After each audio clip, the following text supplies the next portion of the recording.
पिछले 2 साल में शायद ही कोई चुनाव हो जब पुरानी पेंशन की मांग कोई बड़ा मुद्दा ना हो, और इस बार भी जब 5 राज्यों के चुनाव होने वाले हैं तब ये एक बड़ा मुद्दा सामने है। ऐसे में हमने कुछ कर्मचारी नेताओं से बात की, कर्मचारियों से बात की और ये जानने और समझने की कोशिश की कि वो पुरानी पेंशन की मांग को किस रूप में देखते हैं और क्या वो इन 5 राज्यों में जो चुनाव हो रहे हैं उसके लिए कोई विशेष अभियान चला रहे हैं। आइए सुनते हैं ये कर्मचारी पुरानी पेंशन की मांग को लेकर क्या बातें कर रहे हैं। कि हम लोग की डिमांड केवल पेंशन कर्मचारियों ही नहीं, पूरे देश के हम तो चाहते हैं जो फ्री का अन्न बांट रही सरकार, आयुष्मान कार्ड बांट रही है, टॉयलेट बांट रही, घर बांट रही, ये सब बंद करके जो भी लोग 60 साल से ऊपर के हैं सबको पेंशन देना चाहिए, चाहे वो नौकरी में हो चाहे ना हो। तब इनकी सामाजिक सुरक्षा की जिम्मेदारी सरकार की पूर्ण होती। कि एक साधु था और उस साधु के पास एक महिला आई और उसने कहा कि मेरा बेटा बहुत गुड़ खाता है। उसने कहा कि तुम 1 महीने बाद आओ। फिर वो 1 महीने बाद औरत गई तो साधु ने महिला से कहा कि आप हमारे पास 20 दिन बाद आइए। फिर 15 दिन बाद बुलाया, फिर 10 दिन बाद बुलाया, फिर 1 हफ्ते बाद बुलाया, 3 दिन बाद बुलाया। ऐसे करते करते लगभग 4-5 महीने बाद उसने कहा कि बेटा गुड़ खाना ठीक नहीं है। तो उस महिला ने पूछा कि ये बात तो आप पहले दिन भी कह सकते थे। उसने कहा नहीं, पहले दिन तो मैं खुद ही गुड़ खाता था, मैं कैसे कहूँ, मेरी बात का कोई असर नहीं होता। अभी हाल ही में हिमाचल प्रदेश के चिंतराम शास्त्री जी, जिन्हें 1700 रुपये एनपीएस में पेंशन मिलती थी, आज उनकी जो पुरानी पेंशन बहाल हो गई है तो अब उसमें उसको 36,000 रुपये मिलने लगा है। जैसे ही वहाँ का ये हिमाचल का पहला परिणाम सामने आया है, वैसे ही सबको मालूम हो गया है कि ओल्ड पेंशन स्कीम हमारे लिए कितनी ज़रूरी है, क्योंकि यही ऐसी एक सामाजिक सुरक्षा है, बुढ़ापे की लाठी है, जिससे आपका बुढ़ापे में भरण पोषण बहुत ही अच्छे ढंग से हो सकता है। जबकि एनपीएस में 700-800 रुपये जो मिल रही है उससे भरण पोषण करना बहुत ही मुश्किल काम। असल में है क्या, ये ओपीएस जीवन का सहारा है और ये जो साथ होते हैं सहयोगी, अपने जीवन संगिनी साथ में होती है। मैंने पहले भी कहा था, फिर भी आज कहता हूँ कि जब दोनों की शादी होती है तो वो एक साथ होता कि भाई हम जीवन साथ साथ रहेंगे, और एक समय बच्चे होते हैं, बच्चे बड़े होते हैं, वो अपने अपने तरह निकल जाते हैं। पेंशन हमारे साथ रहती है, पेंशन और हमारी पत्नी जब तक मेरे साथ है, वो कोई एक पल्ले जाएगा जब तक सब बहुत बड़ा सहारा रहता है, कोई नहीं पूछता। लेकिन ये पेंशन ऐसी चीज़ है जो जीवन को संभाले रखती है। ओपीएस एक बुढ़ापे की लाठी होती है जो हमेशा उसका सहारा, जैसे मान लीजिए किसी के बच्चा जो है बाहर पढ़ता है और बाहर पढ़ने चला गया, अब समस्या है वो यहाँ है नहीं, इसीलिए कहा जाता है ओपीएस जो है किसी कर्मचारी की तीसरी औलाद होती है।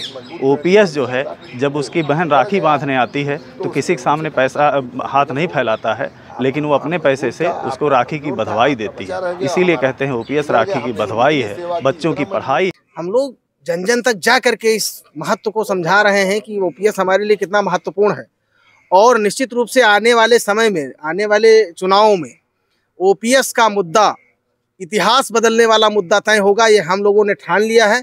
और निश्चित रूप से ओपीएस को वापस लाने का हम लोग प्रयास कर रहे हैं और लगातार प्रयास जारी है, और तब तक जारी रहेगा जब तक सरकारें इस पर ध्यान नहीं देंगी। कि ये पुरानी पेंशन की लड़ाई सामाजिक न्याय की लड़ाई है, देश में दूसरी आज़ादी की लड़ाई है। एक बरतानिया हुकूमत से लड़ाई हुई और दूसरा हम अपनों से लड़ रहे हैं। देश के प्रधानमंत्री जी स्वयं पुरानी पेंशन लेंगे, सारे मंत्री विधायक स्वयं पेंशन लेंगे, उस गुड़ को खाएंगे, लेकिन हमें बताएंगे कि हमें उस गुड़ को नहीं खाना चाहिए। 60 साल के बाद घर में पैसा नहीं मिलेगा, ये 1700 मिलता है, 1600 मिलता है, 1500 मिलता है, उसमें क्या होगा सर? और मेरा तो ये कहना है कि सर हम 2005 के बाद जो कर्मचारी हैं उसके लिए सरकार घूस ले रही है सर। मेरे वेतन से 10% ले रही है। ये तो बड़ा न्याय हो रहा है सर कि मेरे वेतन से 10% हर महीना कट के चला जाता है, उसका मुझे पता ही नहीं है। ठीक, तो सर हमारा यही मुद्दा है कि हमारा ओपीएस और हर कर्मचारी को मिलना चाहिए, जिसको मिल रहा है उसको मिलता रहे, लेकिन हम लोगों को मिलना चाहिए सर। अब नेता तो जन सेवक का, लोक सेवक कहा जाता है, वो सेवा करने आए हैं, वहाँ तो कोई बात ही नहीं थी। अब भाई नेता हैं, उनकी व्यवस्थाएं हैं, उन व्यवस्था में चाहे जैसा वो हम अपने आप को बना लें। जो बेचारा सेवा करता है, सालों साल लगा रहता है, 25-30 साल अब सब कुछ छोड़ के लगा रहता है, वो उसके लिए क्या कहा जाए। और अभी देखिए छोटे छोटे बच्चे हमारे जो भी जल्दी भर्ती हुए, अग्निवीर वाली बात अभी आ रही है, कल शाम से जो बेचारा शहीद हुआ उसको नेता उसको शहीद तक नहीं कह रहे हैं, सलामी तक नहीं देने दे रहे हैं। उससे कोई बात कहती तो कहते हैं हमारा नियम ही नहीं है। निजीकरण को जल्दी से जल्दी सरकार को ये चेताया जाए, निजीकरण को समाप्त करे सरकार, अन्यथा इतिहास बदल जाएगा।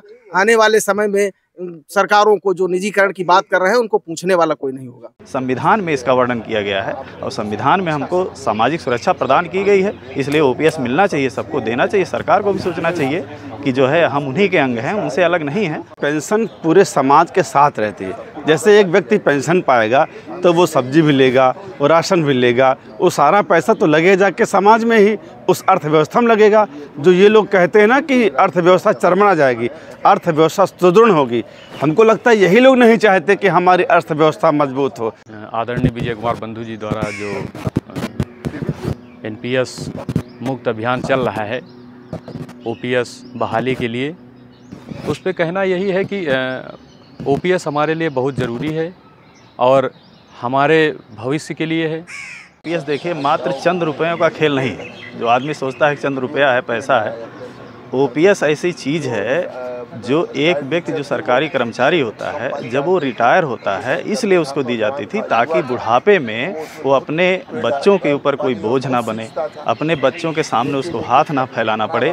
ओपीएस इसको कहते हैं। ओपीएस हमारे सुरक्षा, हमारे बुढ़ापे की लाठी है। और साथ साथ ही निजीकरण पर भी मैं बात करूंगा। देश निजीकरण की तरफ ले जाया जा रहा है। अगर देश की जनता इसको संज्ञान में नहीं लेती, हम लोग पूरा प्रयास कर रहे हैं। एक एक व्यक्ति पर जिम्मेदारी है। हमारे जो संगठन के लोग हैं 10-10, 20-20 लोगों को लगातार प्रतिदिन जागरूक करने का काम कर रहे हैं। निजीकरण को निश्चित रूप से रोकना है और हम लोग पूरा प्रयास कर रहे हैं। पेंशन बिल्कुल ही आवश्यक है। पुरानी पेंशन हम किसी भी कीमत पे लेके रहेंगे। 1 अक्टूबर का ट्रेलर था अभी तो 24 तक हम लोग पता नहीं कितनी पिक्चर दिखाएंगे और उम्मीद है कि ये 5 स्टेट हम लेके आएंगे पूरी पिक्चर। उसके बाद हम लोग तैयार कर रहे हैं, जनवरी में दिखाएंगे। अभी भी सरकार अगर नहीं चेती तो इसका बहुत बुरा परिणाम होगा। जहाँ तक पुरानी पेंशन की बात है, पुरानी पेंशन जब एक दिन का नेता, एक दिन का विधायक, एक दिन का सांसद पुरानी पेंशन ले रहा है तो शिक्षकों को, कर्मचारियों को पुरानी पेंशन क्यों नहीं। अभी हमारे अशोक जी कह रहे थे, मैं अशोक जी के बात से सहमत भी हूँ कि देश में राज्य का, देखिए राज्य का एक कंसेप्ट होता है और राज्य की एक जिम्मेदारी होती है कि वो देश के सभी नागरिकों की सुरक्षा की बात करे, उनके सामाजिक न्याय की बात करे और उनके बुढ़ापे को भी संरक्षित रखे। 35 साल 30 साल सेवा करने के बाद हमारा कर्मचारी अगर पुरानी पेंशन नहीं पाएगा तो क्या पाएगा। एक विश्व में हमारी अर्थव्यवस्था मजबूत है। न जाने कितनी आफतें आई, अभी कोरोना आया, महामारी आई, सब आया, उसके बाद भी हमारी अर्थव्यवस्था अपने आप को संभाल रही, इसलिए कि हमारा पैसा बीच में रहा, इसलिए बचा रहा। इसलिए ओपीएस बहुत महत्वपूर्ण है। ये देख कुछ और रहा है, इसका बहुत महत्वपूर्ण समाज के लिए, समाज को मजबूत करने के लिए।